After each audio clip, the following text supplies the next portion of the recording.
bergabung dalam Bible study kami. Sebelum kita mulai, mari kita bersatu dalam doa. Pujian syukur kami naikkan kepadamu Tuhan Yesus yang baik. Kami bersyukur untuk waktu, kesempatan yang kau beri buat kami, untuk kami belajar kebenaran firman-Mu, untuk kami boleh mendengar kebenaran firman-Mu. Biarlah itu tidak mendatangkan sia-sia Tuhan, tapi boleh mendatangkan berkat, boleh mendatangkan, oh Tuhan Yesus, kekuatan buat kehidupan kami. Kami bersyukur untuk waktu yang kau beri saat malam hari ini. Kami berdoa buat teman-teman kami, baik yang bergabung saat ini, baik nanti yang mendengarkan rekaman. Kau berkati kami semua. Kami juga sungguh percaya Tuhan, Engkau sudah persiapkan hamba-Mu, pakai hamba-Mu menjadi alat-Mu untuk memberitakan kebenaran firman-Mu. Biar apa yang hamba-Mu perkatakan, biarlah itu hikmat daripada-Mu, pengetahuan daripada-Mu Tuhan Yesus. Terima kasih Tuhan, terima kasih. Kami mulai pembelajaran kami saat malam hari ini, dan saya peralaskan doa kami hanya di dalam nama Tuhan Yesus Kristus. Haleluya, amin. Puji Tuhan. Selamat malam, saya akan membacakan 2 Korintus 12 ayat 11 sampai 19. Sungguh aku telah menjadi bodoh, tetapi kamu yang memaksa aku. Sebenarnya aku harus kamu puji, karena meskipun aku tidak berarti sedikit pun, namun di dalam segala hal aku tidak kalah terhadap rasul-rasul yang luar biasa itu. Segala sesuatu yang membuktikan bahwa aku adalah seorang rasul telah dilakukan di tengah-tengah kamu dengan segala kesabaran oleh tanda-tanda mujizat-mujizat dan kuasa-kuasa. Sebab dalam hal manakah kamu dikebelakangkan dibandingkan dengan jemaat-jemaat lain selain daripada dalam hal ini, yaitu bahwa aku sendiri tidak menjadi suatu beban kepada kamu. Maafkanlah ketidakadilanku ini.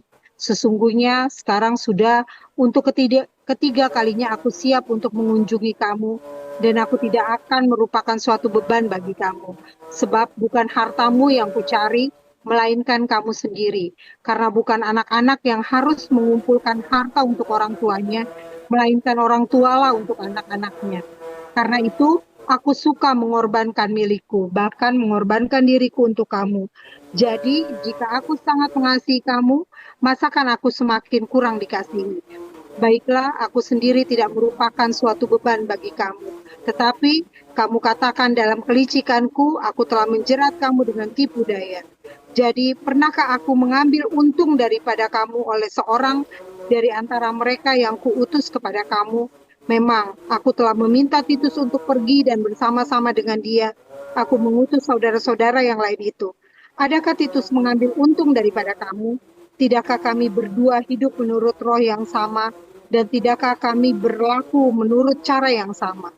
Sudah lama agaknya kamu menyangka bahwa kami hendak membela diri di depanmu. Di hadapan Allah dan demi Kristus kami berkata, semua ini saudara-saudaraku yang kekasih terjadi untuk membangun iman kamu. Puji Tuhan, kita lihat dari apa yang sudah kita baca, bagaimana Rasul Paulus menyatakan isi hatinya.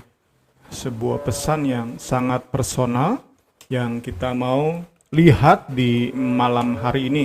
Pesan yang personal dari seorang rasul kepada jemaat yang ia rintis. Kita kembali dengan melihat daftar isi dari buku kita, buku tafsiran 2 Korintus oleh Paul Barnett. Kita malam hari ini akan memasuki Romawi 5 bagian C.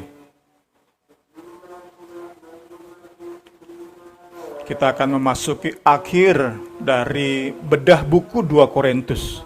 Sesuai rencana kita rindu nanti selanjutnya kita membahas surat Efesus. Puji Tuhan. Kita tentu di bagian akhir ini akan banyak merupakan pengulangan, tetapi tetap kita bisa melihatnya sebagai pesan yang personal dari seorang Paulus kepada jemaat yang sangat ia kasihi, jemaat Korintus, pesan-pesan yang emosional keluar dari hati untuk jemaat yang sejauh ini dalam banyak hal cukup menyakitkan bagi Paulus. Kita lihat bagian-bagian ini karena kita sudah dengan membaca yang Ibu Rini barusan baca, kita sudah bisa melihat banyak kecurigaan-kecurigaan dari jemaat Korintus terhadap rasul yang lewat pelayanan seorang Paulus ini, mereka diselamatkan, mereka lahir baru. Mereka dulu hidup tanpa harapan di luar Kristus. Lewat pelayanan Rasul Paulus, sekarang mereka kaya di dalam segala hal. Terlebih tentu kaya dalam perkara-perkara rohani, kaya dalam karunia-karunia Roh Kudus. Tentu sangat mengecewakan Paulus saat mendapati jemaat ini kurang menghormati dia. Bahkan Paulus katakan tadi di ayat 11, seharusnya kalian memuji aku. Tetapi itu kalian nggak lakukan. Kita mulai lihat jemaat Korintus yang memaksa Rasul Paulus. Kita masuk ke perkataan seorang bodoh. Si Paulus, Rasul Paulus, sampai mengatakan bahwa apa yang saya tuliskan ini full speech, perkataan orang bodoh. Dan Paulus katakan, kalianlah yang memaksa saya untuk menulis perkataan-perkataan orang bodoh ini. Memang tidak secara langsung, tetapi merekalah yang seperti meminta Paulus untuk memegahkan pengorbanan pelayanannya, untuk menceritakan pengalaman rohani Paulus. Paulus sebenarnya nggak mau melakukan itu. Dia nggak mau memegahkan apa-apa yang sudah ia korbankan bagi Kristus. Ia nggak mau. Ia pun nggak mau menceritakan pengalaman rohaninya diangkat ke surga tingkat ketiga. Ia nggak mau. Tetapi jemaat Korintus yang memaksa. Itu kita lihat di ayat 11. Kita masih di pendahuluan. Selanjutnya nanti Paulus akan terus menyatakan isi hatinya, khususnya dalam ia menolak anggapan-anggapan buruk, mengcounter kecurigaan-kecurigaan dari jemaat Korintus terhadap dirinya, terhadap pelayanannya. Puji Tuhan, puji Tuhan. Paulus menegaskan bahwa kalian yang memaksa aku untuk mendaftarkan apa yang sudah aku lakukan bagi Kristus. Kalian yang memaksa aku menceritakan pengalamanku diangkat ke sorga tingkat ketiga. Sebenarnya Paulus nggak mau. Berbeda dengan pendeta-pendeta zaman sekarang yang dengan bangganya mengulang-ulang. Mereka berkata diangkat ke surga, diangkat ke neraka. Berbeda, bertolak belakang dengan Paulus. Karena itu kita waspadai orang-orang yang sebentar-sebentar, pendeta-pendeta yang sebentar-sebentar berkata mereka ke surga, mereka ke neraka. Hati-hati terhadap pendeta-pendeta semacam ini. Karena sekali lagi bertolak belakang, merupakan antitesa terhadap pola pelayanan yang Paulus itu wariskan kepada pelayan-pelayan selanjutnya. Puji Tuhan, puji Tuhan. Kita melihat masih di pendahuluan bahwa saat Paulus pertama kali mengunjungi jemaat Korintus, Paulus itu melayani dengan tanda-tanda, mujizat-mujizat, kuasa-kuasa berasal dari Allah, merupakan cara Allah untuk memberi legitimasi, mensahkan dari Allah, dari surga, dinyatakan lewat Paulus, tanda-tanda, mujizat-mujizat, kuasa-kuasa untuk memberi pengesahan bahwa orang yang melayani kalian, jemaat Korintus, adalah seorang rasul. Tentu punya ciri khas. Punya ciri khas. Tentu bagaimana Paulus melayani itu ciri khasnya ada. Berbeda dengan sekarang pendeta sehebat apapun tentu nggak punya ciri khas seorang rasul. Ya karena kita belajar rasul di bawah 20 orang kita sudah pernah belajar. Mungkin hanya 15 orang rasul itu. Hanya sedikit sekali rasul itu dari mungkin jutaan, ratusan juta orang Kristen yang diangkat jadi rasul Kristus itu sedikit sekali. Dan tentu kita yakin, mujizat-mujizat, tanda-tanda yang menyertai pelayanan mereka itu ciri khasnya kuat banget. Dan Paulus tegaskan di sini, pada saat pertama kali aku hadir di kota Korintus, aku disertai juga dengan tanda-tanda itu yang menunjukkan bahwa aku benar-benar seorang rasul. Kehadiranku melayani kamu nggak beda dengan kota-kota lain, jemaat-jemaat lain saat aku mengunjungi mereka juga. Itu kita akan lihat di ayat 11 sampai 13. Puji Tuhan. Kita lihat ayat 11. Di ayat 11 ini Paulus mengakhiri apa yang ia mulai di pasal 11 ayat 1. Kita lihat kembali pasal 11 ayat 1. Alangkah baiknya jika kamu sabar terhadap kebodohanku yang kecil itu. Memang kamu sabar terhadap aku. Ya, inilah momen di mana Paulus akan sampai kepada daftar pengorbanannya bagi Kristus. Sesuatu yang ia katakan tindakan bodoh, perkataan orang bodoh. Inilah titik atau momen ia mulai perkataan sebagai orang bodoh. Dan ia akhiri di pasal 12 ayat 11 sampai 13. Di ayat 11 ini ada 3 poin kalau mau dibagi. Pertama, kekecewaan Paulus terhadap jemaat Korintus. Kedua, alasan dari kekecewaan tersebut. Dan ketiga, penegasan atau penguatan pesan yang ia sampaikan. Pertama, ia menyatakan ketidaksenangannya, kekecewaannya. Karena sebenarnya jemaat Korintus itu merupakan bukti dari pelayanan kerasulan Paulus. 2 Korintus 3 ayat 2. Kamu adalah surat pujian kami yang tertulis dalam hati kami dan dikenal dan dapat dibaca semua orang. Paulus katakan di ayat ini, kamu surat pujian kami. Kamu tuh merupakan bukti bahwa pelayananku itu berdampak. Paulus seperti ingin bilang, jemaat Korintus, hidup kalian tuh merupakan bukti bahwa aku benar seorang rasul.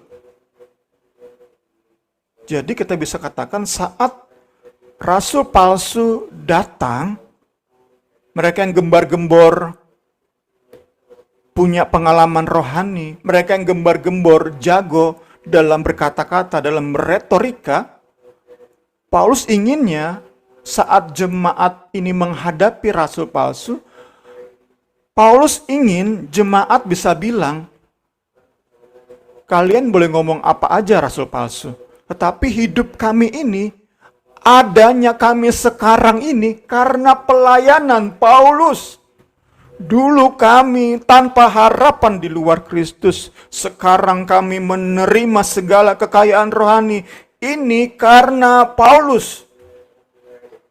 Itu yang sebenarnya diharapkan oleh Rasul Paulus. Jangan kalian rasul palsu meremehkan rasul kami. Jangan menganggap rendah rasul kami. Sesederhana apapun kata-kata, nggak mampu Paulus beretorika, namun ia rasul kami. Allah menyatakan lewat pelayanannya bahwa ia seorang rasul. Itu yang sebenarnya diharapkan oleh Rasul Paulus. Namun apa yang jemaat Korintus lakukan ketika rasul palsu ini datang? Mereka menyingkir, mereka diam aja. Mereka dengan diam, mereka setuju. Kita belajar, kita pernah belajar juga. Nggak selalu diam itu emas. Saat harus bersikap tetapi kita diam, itu salah, itu dosa. Dan Paulus kecewa berat. Saat Rasul palsu datang dengan gembar-gembor bahwa kami fasih lidah, kami bermimpi-mimpi ria, kami dapat penglihatan, kami dapat nubuat. Jemaat Korintus lebih menghargai para rasul palsu, percaya pengajaran mereka, dan ikut merendahkan Rasul Paulus. Mungkin dalam hati aja, tetapi dengan mereka diam, mereka sedang merendahkan Rasul Paulus. Ayat 12, kita percaya Rasul Paulus itu dikhususkan jadi rasul. Hanya kurang lebih 20. Kurang malah dari 20. Yang dapat kita katakan punya status rasul setara dengan Paulus. Jadi kita pernah belajar juga, jika saat ini ada orang-orang mengaku sebagai rasul, sehebat-hebatnya mereka bukan rasul setara dengan Paulus. Jadi hanya sedikit sekali, di bawah 20 orang yang diangkat menjadi rasul. Sekali lagi kita yakin, tanda-tanda yang menyertai pelayanan mereka itu amat sangat dahsyat. Mungkin hanya sedikit berbeda dengan bagaimana Yesus Kristus melayani di bumi. Mungkin beda tipis. Karena kita percaya begitu dahsyat luar biasa, Allah menyatakan pengesahannya bahwa orang yang melayani ini rasul. Rasul yang bisa menulis firman sehingga kita bisa baca saat ini. Sehingga membuat kita bisa yakin siapapun yang mengaku rasul, ia bisa membangkitkan orang sekalipun, tapi pengajarannya beda dari Alkitab yang kita pegang, kita tolak pengajaran mereka. Sekali lagi, meski ada rasul zaman sekarang ngaku-ngaku rasul, bisa bangkitkan orang mati, tetapi pengajaran yang ia sampaikan berbeda dengan pengajaran yang di Alkitab, kita tolak dia. Sehebat apapun dia, kita tolak karena berbeda dengan apa yang rasul tulis di Alkitab kita ini. Next, itu poin yang kita perlu sama-sama ingat. Next, berikutnya, Paulus sadar saat ia berkata, aku bukan apa-apa, aku nggak berarti apa-apa, aku nggak memiliki arti. Aku tidak berarti sedikit pun.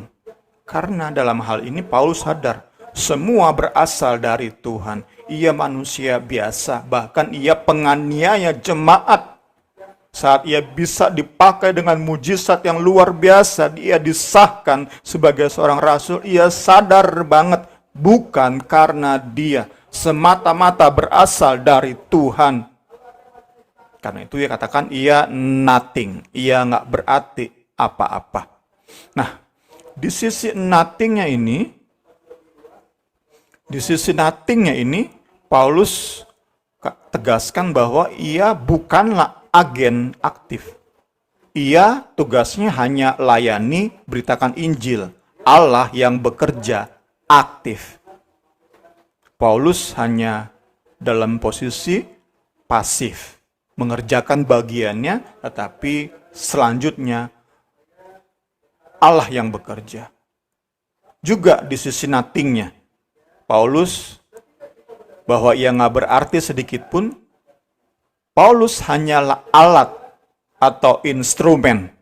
Paulus itu melihat dirinya seperti alat musik yang nggak menghasilkan bunyi apa-apa tanpa pemusik. Paulus melihat dirinya hanya alat atau instrumen.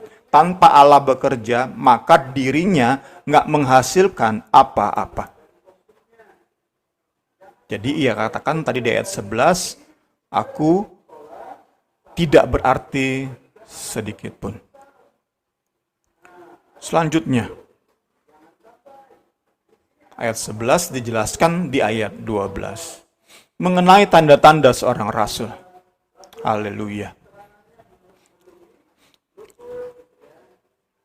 Penulis buku kita ini mengajak kita membandingkan tanda-tanda seorang rasul dengan tanda-tanda seorang nabi. Bahkan, tanda-tanda seorang rasul itu dibandingkan dengan mujizat-mujizat, tulah-tulah di kitab Keluaran. Itu sandingannya. Luar biasa benar, tanda-tanda heran yang menyertai Paulus. Tanda-tanda unik yang Allah berikan untuk memulai sebuah perjanjian, yaitu perjanjian baru. Puji Tuhan, kita punya ayatnya di Efesus, khususnya di bagian akhir, kita lihat ayat 19-nya. Demikianlah, kamu bukan lagi orang asing dan pendatang, melainkan kawan sekerja dari orang-orang kudus dan anggota-anggota keluarga Allah, yang dibangun di atas dasar para rasul dan para nabi. Para rasul ini tadi di bawah 20 orang. Orang-orang inilah yang pengajarannya kita pegang. Sehingga kita sekarang punya pengakuan iman rasuli. Setiap pendeta yang menolak pengakuan iman rasuli dikatakan apa? Sesat. Meski mungkin ia buat banyak mujizat, bangkitkan orang mati, tetapi pengajarannya bertentangan dengan pengakuan iman rasuli, maka ia sesat. Kita tolak. Karena berarti ia tidak dibangun di atas dasar para rasul, para nabi dengan Kristus Yesus sebagai batu penjuru. Tentu semuanya disimpulkan di dalam pribadi Kristus, di dalam pelayanannya, di dalam pengajarannya, tentu berpuncak di karya Kalvari. Puji Tuhan. Puji Tuhan. Next, kita perlu melihat bahwa di bagian ini Paulus tidak sedang memegahkan atau membanggakan diri saat ia menjelaskan bahwa aku nggak kalah dengan para rasul palsu. Aku nggak inferior, aku nggak lebih lemah dibandingkan mereka. Saat Paulus menegaskan hal itu, Paulus tidak sedang berperilaku sama dengan para rasul palsu yang memang gemar membanggakan diri sendiri. Di sini, Paulus lebih kepada tunjukkan tanda kepada jemaat Korintus bahwa memang aku ini seorang rasul.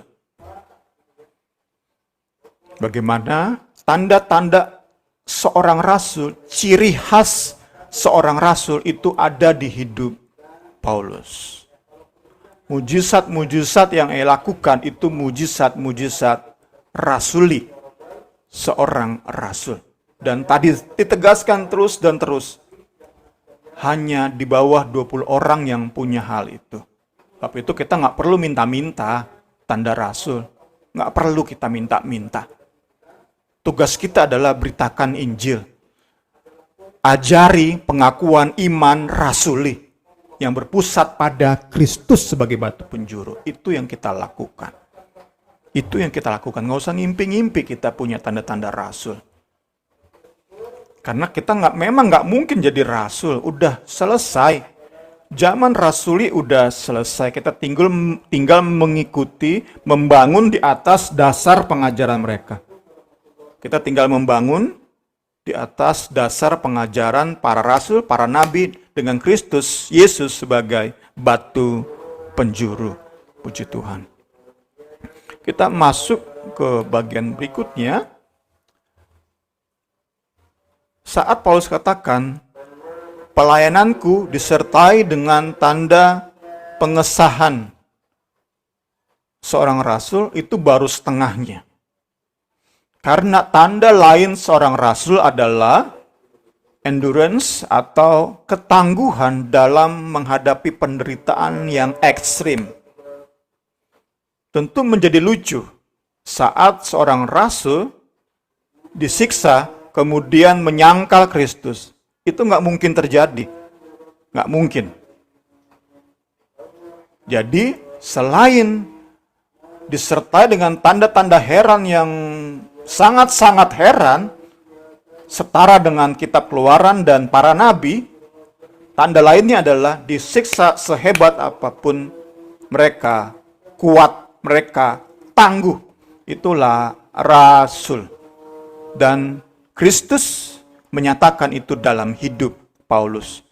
Memberi penegasan bahwa aku pilih orang ini jadi rasul. Puji Tuhan, puji Tuhan. Jadi meskipun latar belakang Paulus itu penjahat, penganiaya, tetapi kalau Kristus yang milih, siapa yang bisa menolak? Kita hubungkan dengan rasul palsu. Rasul palsu bilang, Paulus itu tidak mengajarkan Taurat. Paulus itu menolak sunat. Tetapi yang milih Paulus itu Kristus sendiri. Siapapun berkata Paulus bukan rasul, ya kalah. Yang milih Kristus, yang milih Allah, kalah. Yang milih Allah sendiri, Kristus sendiri yang milih rasul. Paulus sebagai rasul. Puji Tuhan. Ia disertai pelayanannya dengan tanda-tanda heran. Ia tangguh hadapi penderitaan dan aniaya. Masuk ke ayat 13. Pelayanan kerasulan Paulus di Korintus itu sama seperti, sambil kita lihat ayatnya, sama seperti di kota-kota lain. Kota Korintus nggak dibedakan dalam hal tanda-tanda, mujizat, dan kuasa. Jadi, yang mereka lihat dari seorang rasul, ya udah, seperti itu pelayanannya. Makanya kita memang sedikit bingung, kenapa bisa ditipu oleh rasul palsu. Padahal mereka sudah melihat Paulus itu disertai tanda-tanda heran. Kenapa masih bisa tertipu dengan rasul-rasul palsu? Ada kemungkinan karena kita pernah belajar juga, Paulus itu kurang jago dalam berfilsafat, dalam berretorika. Sedangkan rasul-rasul palsu lebih hebat dalam berkata-kata, dalam fasih lidah, dalam berfilsafat, dalam retorika, mereka lebih jago. Itu kemungkinan.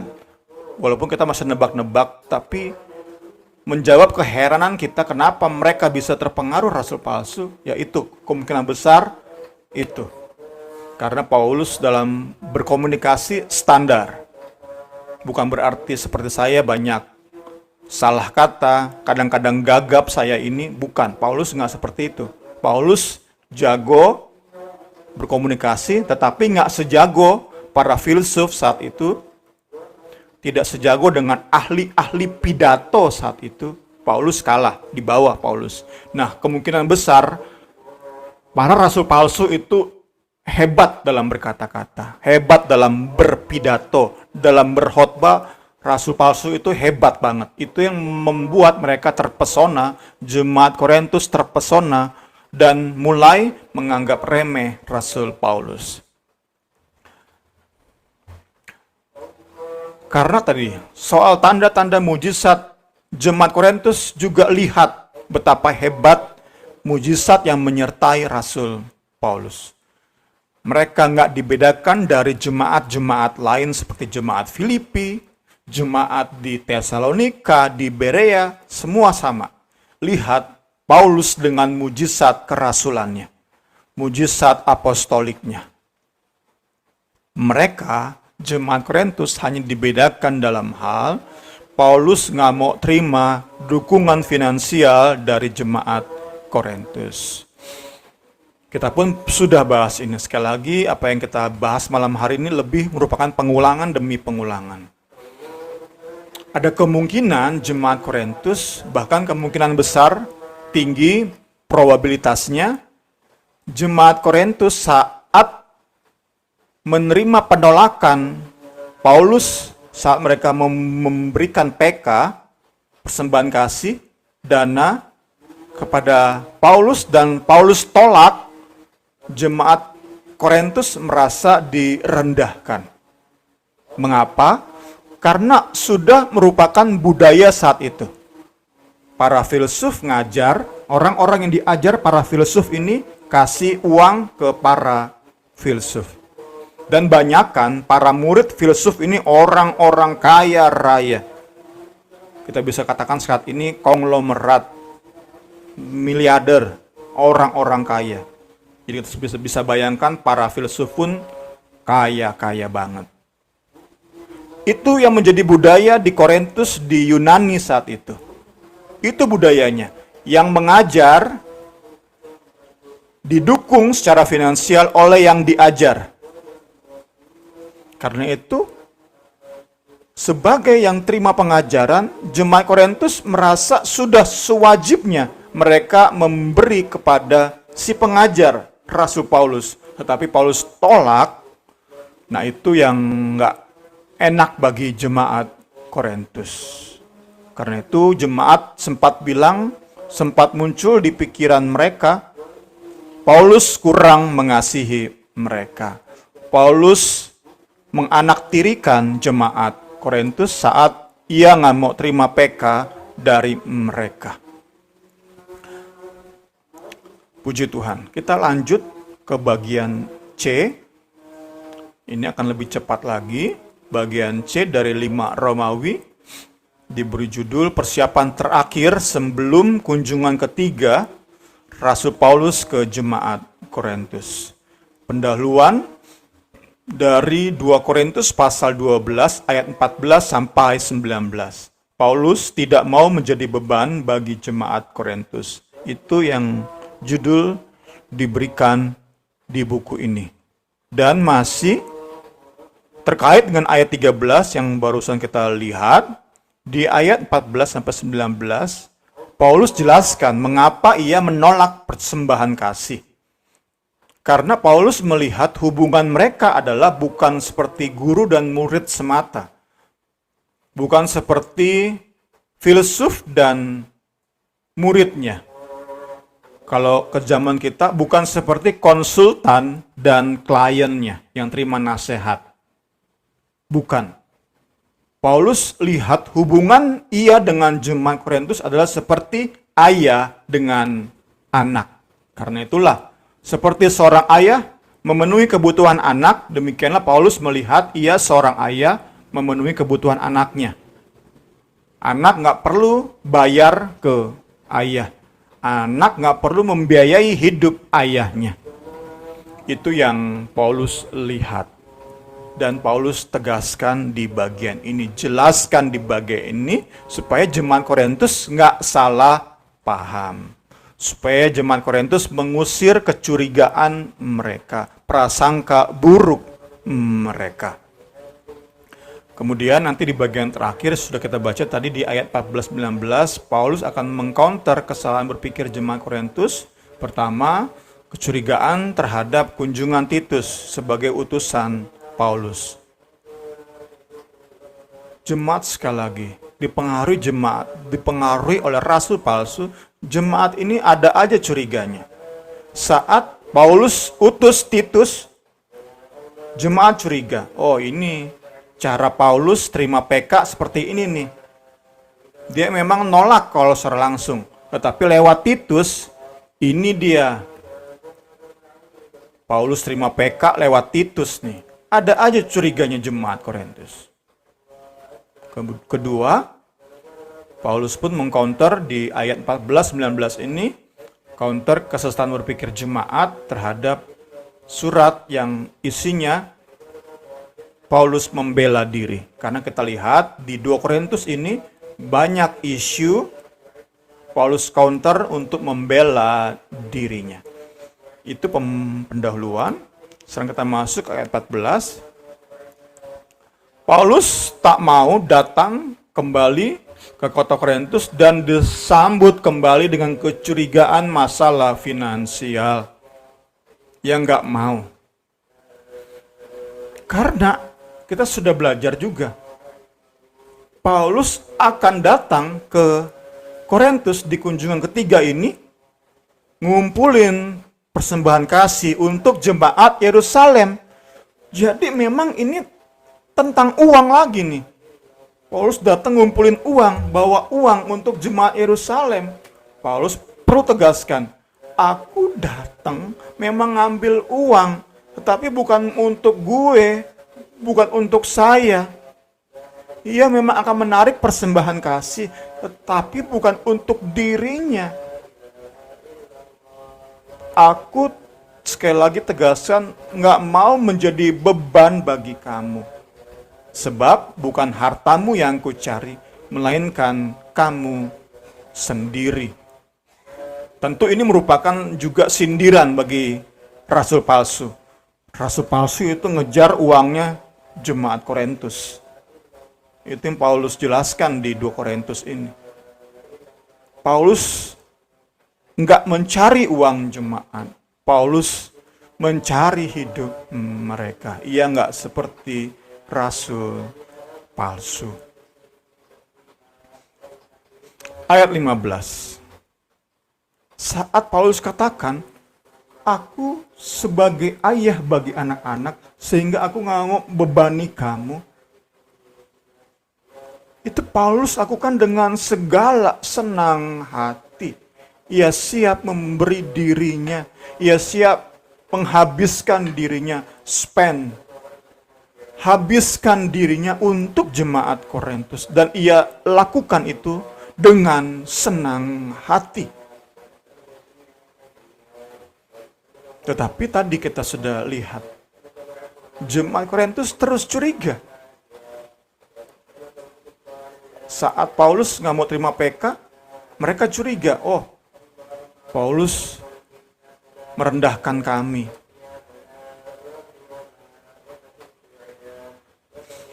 Paulus nggak mengasihi kami, nggak mencintai kami. Karena itu lewat surat ini Paulus tegaskan, kasihku seperti kasih seorang ayah bagi anak-anaknya. Karena memang melalui Injil Kristus, saat jemaat dilahirkan kembali oleh air dan roh, maka mereka menjadi anak-anak rohani bagi Rasul Paulus. Sangat ironis saat Paulus kemudian memanfaatkan anak-anaknya demi kepentingan dirinya. Nggak mungkin Paulus lakukan itu. Tetapi ada aja pengaruh rasul palsu yang membuat jemaat Korintus curiga terus terhadap ayah rohani mereka.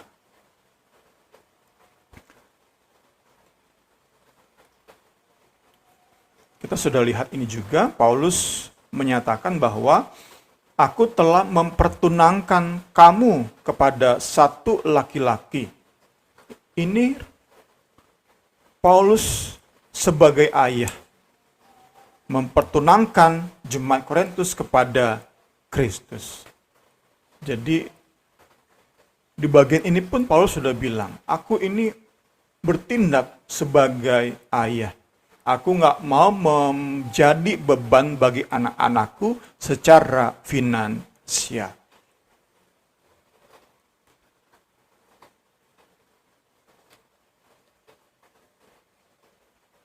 Karena itu, aku ingin tegaskan bahwa aku mengasihi kamu, benar-benar kasihi kamu. Meski ada dugaan di antara kalian bahwa aku kurang mengasihi kamu karena aku tidak terima PK. Tetapi sebaliknya, aku siap berkorban dengan menjadi pembuat tenda karena aku mengasihi kamu. Paulus ingin merubah mindset jemaat. Karena mindset jemaat Korintus dibentuk oleh budaya tadi. Guru hidupnya ditanggung oleh para murid. Para filsuf hidupnya ditanggung oleh para klien. Paulus ingin merubah mindset tersebut.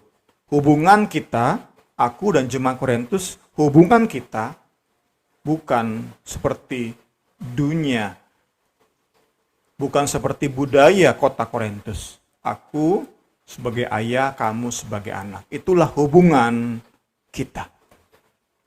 Dengan ini jemaat diharap mengerti. Nggak ada sama sekali maksud Paulus untuk merendahkan mereka. Justru karena cinta yang luar biasa. Paulus siap berkurban apa aja demi anak-anaknya. Ayat 16. Melanjutkan antisipasi terhadap kecurigaan jemaat Korintus, Paulus tegaskan bahwa ia pun tidak menggunakan tipu daya dalam menerima PK dari jemaat Korintus. Ayat 17. Jemaat curiga bahwa orang-orang atau rekan sepelayanan yang diutus oleh Paulus ke Korintus itu merupakan cara Paulus untuk terima PK. Dan yang tampaknya sering diutus ke Korintus adalah Titus. Karena itu di ayat 18, Paulus tegaskan bahwa roh, semangat Titus sama dengan semangat saya. Cara kerja Titus sama dengan cara kerja saya. Itu yang ditegaskan oleh Rasul Paulus. Titus sama sekali nggak ingin mengambil keuntungan dari kalian. Puji Tuhan, puji Tuhan. Ayat terakhir di malam hari ini, ayat 19. Paulus tegaskan bahwa dalam suratnya ini, surat 2 Korintus secara umum, Paulus memang banyak membela dirinya. Ia berapologet, membela diri. Tapi Paulus tegaskan bahwa saat ia tulis surat ini, ia bukan hanya membela diri. Itu bukan satu-satunya tujuan. Memang ia mau nggak mau, ia memang membela diri, ada tujuan membela diri. Tetapi bukan itu tujuan utamanya. Tujuan utamanya adalah untuk membangun jemaat. Dan untuk menyatakan poin ini, Paulus jelaskan di ayat 19, di hadapan Allah dan demi Kristus. Ia memberi penegasan dengan menyatakan bahwa Allah jadi saksi terhadap niat saya, terhadap motivasi saya, terhadap isi hati saya. Memang dalam menulis surat 2 Korintus banyak pembelaan diri. Paulus membela dirinya, tetapi Tuhan yang menjadi saksi bahwa isi hati saya untuk bangun jemaat. Kita lihat contoh pembelaan Paulus di 2 Korintus 1 ayat 12. Inilah yang kami menggahkan, yaitu bahwa suara hati kami memberi kesaksian kepada kami bahwa hidup kami di dunia ini, khususnya dalam hubungan kami dengan kamu, dikuasai oleh ketulusan dan kemurnian dari Allah. Bukan oleh hikmat dunia, tetapi oleh kekuatan kasih karunia. Ini pun tentang isi hati. Allah menjadi saksi. Ini isi hati kami. Meski mungkin dalam tulisannya, Paulus di 2 Korintus ini banyak membela diri, tetapi Tuhan tahu isi hatiku. Aku kasihi jemaat, aku ingin lewat surat ini jemaat dibangun. Puji Tuhan, puji Tuhan. Dan bagaimana Paulus bangun jemaat? Bagaimana Paulus membangun jemaat? Dengan cara di setiap isu yang ia bahas, ia selalu menyertai dengan pengajaran teologis. Dalam setiap pembelaan diri, Paulus menyertainya, mendasarinya dengan pengajaran teologis. Lewat pengajaran inilah Paulus mendewasakan rohani jemaat, mengajari moral yang luhur bagi jemaat. Itu pertama, pembelaannya disertai dengan pengajaran teologis. Itu yang memberi penegasan bahwa saat ia tulis surat 2 Korintus, ia nggak sekadar bela diri, tetapi untuk membangun jemaat. Sehingga setiap kali ia bela diri di setiap isu, di setiap poin, maka pembelaan dirinya disertai dengan dasar-dasar teologis. Itu yang pertama. Kedua, dalam membela diri, Paulus pun menegaskan kuasa Allah yang berkarya di dalam kelemahannya sebagai pelayan, sebagai alat, sebagai tanah liat. Ia mengisahkan dalam suratnya ini bagaimana kuasa kebangkitan Kristus bekerja di hidupnya. Bagaimana teladan kematian Kristus, teladan sengsara Kristus itu bekerja di hidupnya. Itu cara lain Paulus bangun jemaat. Ia ingin mengajari kalau kuasa kebangkitan Kristus, teladan kematian dan sengsara Kristus bisa bekerja di hidup saya, kalian jemaat Korintus juga bisa mengalaminya. Kuasa kebangkitan Kristus, teladan sengsara kematian Kristus bisa kalian nikmati, bisa menjadi bagian hidup kalian. Kiranya pembelajaran kita malam hari ini mendekati bagian-bagian akhir. Kita belajar 2 Korintus lebih lagi memperlengkapi kita. Karena surat ini bersifat sangat personal. Dari hati ke hati. Dari hati Paulus dimaksudkan ke hati jemaat. Bukan hanya sampai di pikiran. Enggak. Paulus tulis ini dengan penuh perasaan. Maksud Paulus adalah supaya sampai ke hati jemaat. Karena itu banyak ia pertama mengulang-ulang, banyak ia gunakan kata-kata yang kita bisa katakan hiperbolik, dan tentu dengan ia mendaftarkan pengorbanannya, ia ceritakan pengalaman rohaninya, itu juga termasuk dalam kerinduannya, bicara dari hati ke hati. Kiranya pembelajaran kita memberkati kita di malam hari ini. Saya serahkan kembali kepada Ibu Rini. Iya, selamat malam.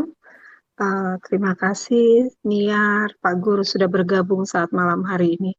Mungkin dari pemaparan Bung Semi ada yang mau ditanyakan atau menambahkan dari Niar dan Pak Guru?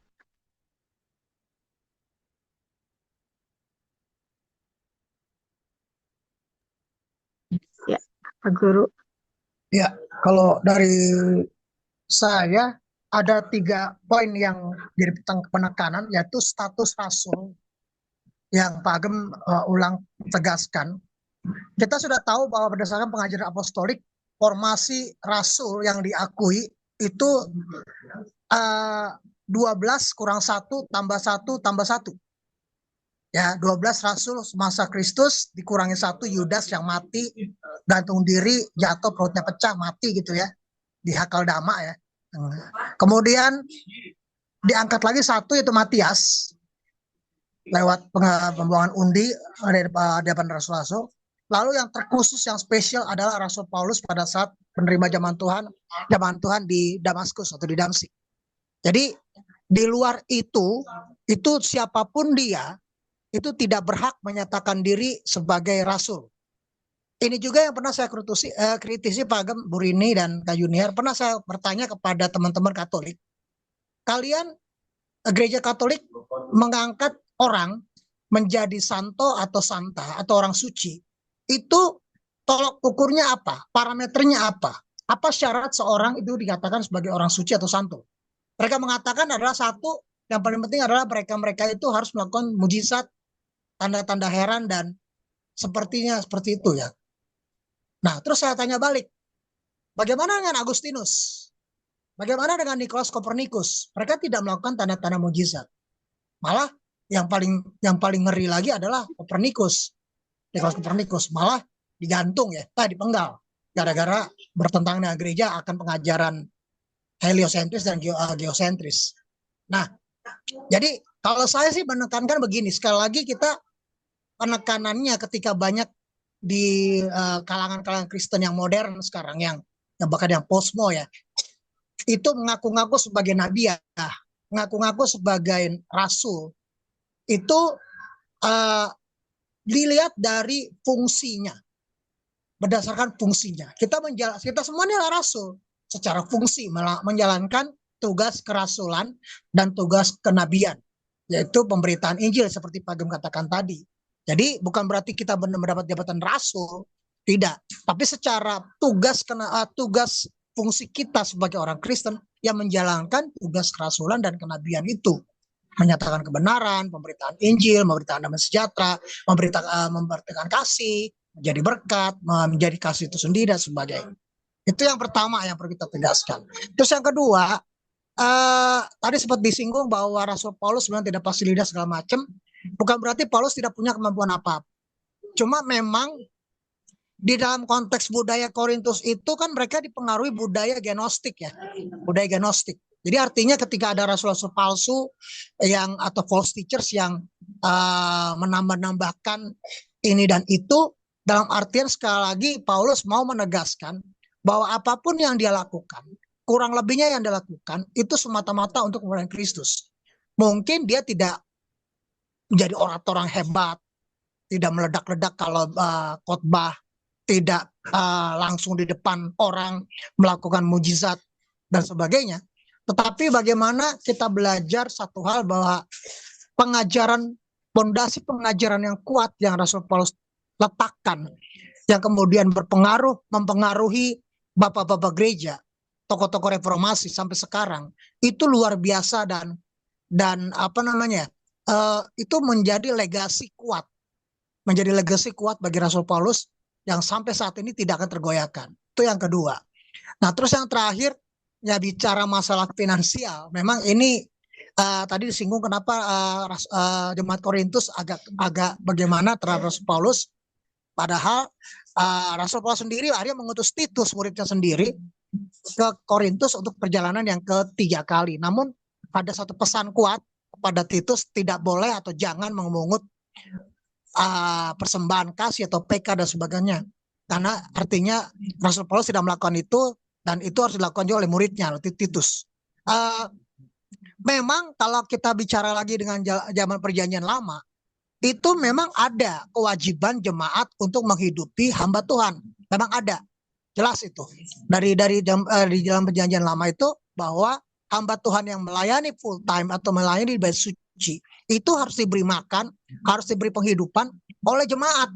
Itu ada aturannya. Namun sekali lagi Rasul Paulus mau membalikan semua ini ya, karena kita sadar bahwa Rasul Paulus ini kan bukannya anti kepada Taurat pada ini sistem Yahudi, tidak, tapi mencoba membuat terobosan yang baru lewat teladan Rasul Paulus sendiri, bahwa bukan semata-mata karena ikut aturan yang sudah legal atau legalistik bahwa hamba Tuhan itu dihidupi dan sebagainya, tapi justru benar-benar dia mau menandaskan bahwa kehidupan seorang hamba Tuhan itu sungguh-sungguh hanya karena anugerah Tuhan, hanya karena pertolongan Tuhan, hanya karena pimpinan Tuhan. Tadi kemarin juga Pak Agam katakan, kadang Rasul Paulus berpuasa bukan berpuasa karena memang ada ini puasa, tapi kadang-kadang kalau nggak ada makanan, nggak ada apa ya memang puasa gitu ya. Makanya Rasul Paulus bekerja sebagai pembuat tenda gitu ya. Jadi 3 poin penting ini yang menjadi kekuatan buat kita para pelayan Tuhan, bahwa satu, bahwa kita harus menjalankan tugas kerasulan itu tanpa ada status-statusan, karena kita di hadapan Tuhan semua sama ya. Karena sekali lagi tugas itu melekat pada kita sebagai orang Kristen sampai akhir hayat kita nanti. Yang kedua adalah bahwa pembelaan diri Rasul Paulus itu begitu kuat, begitu menjadi legasi, menjadi pondasi rohani yang luar biasa untuk gereja dan pelayanan kita semua. Yang mana ini juga menyangkut kepada penghidupan hamba-hamba Tuhan, bahwa sekali lagi bukan semata kita tidak butuh uang, kita butuh uang dan segala sesuatu memang butuh uang, tetapi jangan karena uang akan mengubah orang yang melayani menjadi lain. Gitu ya, kita gak usah banyak mengulas lagi bagaimana banyak mungkin komentar-komentar, ada WL yang katanya begini, dibayar tanda petik mendapat PK besar, ada hamba Tuhan yang mau khotbah di tempat tertentu, kalangan tertentu, kalau tempat. Nah, itu kita sudah tahu lah. Tapi dalam artian biarlah malam hari ini kita kembali diingatkan akan teladan luar biasa Rasul Paulus ini, supaya kita dalam melayani Tuhan sekali lagi melihat hanya untuk kemuliaan Tuhan, seperti Roma 11:36. Segala sesuatu adalah dari Dia dan oleh Dia dan untuk Dia, bagi Dialah kemuliaan sampai selama-lamanya. Amin. Dan dari saya Bu Rini, Pak Agam, Kak Yuniar, Tuhan Yesus berkati. Tuhan Yesus berkati. Terima kasih Pak Guru untuk penambahannya. Mungkin dari Niar ada yang mau ditambahkan atau ditanyakan, boleh?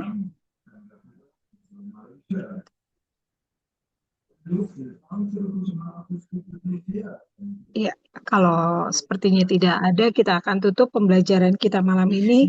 Terima kasih untuk Nina dan Pak Guru. Nanti Pak Guru yang akan tutup dalam doa, bisa ya Pak Guru ya? Boleh, boleh. Oke. Ya, mari kita berdoa. Terima kasih Tuhan Yesus, pada malam hari ini kami bersyukur di dalam anugerah Tuhan dan juga pimpinan Roh Kudus. Kami sudah belajar satu pemahaman yang begitu kuat dari kitab suci, bagaimana teladan hamba-Mu yang luar biasa Rasul Paulus mengajarkan banyak hal kepada kami, terutama ketika kami melayani. Tuhan, kami sadar bahwa tugas kami sebagai orang Kristen, sebagai anak-anak Tuhan adalah memberitakan Injil Kristus, menyatakan kasih Kristus, menyatakan bahwa Kristus itu begitu mengasihi setiap orang, dan menyatakan juga bagaimana kami menjadi berkat. Mampukan kami Tuhan, seperti teladan Rasul Paulus, bahwa kami di dalam apapun yang Tuhan percayakan atas diri kami, dalam rumah tangga kami, pekerjaan kami, pelayanan kami, apapun yang Tuhan berikan pada kami di masyarakat, dimanapun kami berada, biarlah itu semua boleh tercermin Tuhan, supaya sekali lagi kami menjadi surat Kristus yang terbuka, yang menjadi surat Kristus yang hidup, di mana Tuhan dipermuliakan. Terima kasih untuk Bapak Gembala, Pak Pendeta Semi, Bu Rini, Kak Junior, kami semua yang sudah aktif di dalam pembelajaran ini. Biarlah ini menjadi fondasi rohani kami, Bapak, untuk punya pijakan yang kuat bagaimana kami melayani. Kami juga berani menegur hamba-hamba Tuhan yang, atau teman-teman kami yang mungkin sudah salah arah dalam melayani, berdasarkan apa yang sudah kami pelajari ini, supaya sekali lagi hanya dan hanya Kristus sajalah dipermuliakan. Biar kami juga menegur diri kami sendiri. Mungkin kami sudah mulai salah arah, mungkin pemikiran kami sudah salah dalam melayani. Biar sekali lagi kami menyandarkan diri kami kepada Tuhan dalam pelayanan kami dan kehidupan kami. Terima kasih Tuhan, terima kasih. Kami bersyukur dan berdoa untuk malam hari ini. Kami akan istirahat. Biar Tuhan sendiri menyertai kami untuk esok hari kami bekerja, kami beraktivitas. Dan sekali lagi biarlah Tuhan dan segala-galanya, dan untuk segala-galanya kemuliaan kami, kemuliaan Tuhan semata Tuhan yang kami lakukan, Bapak. Terima kasih Tuhan Yesus. Dalam nama Tuhan Yesus kami sudah berdoa bersyukur. Haleluya. Amin.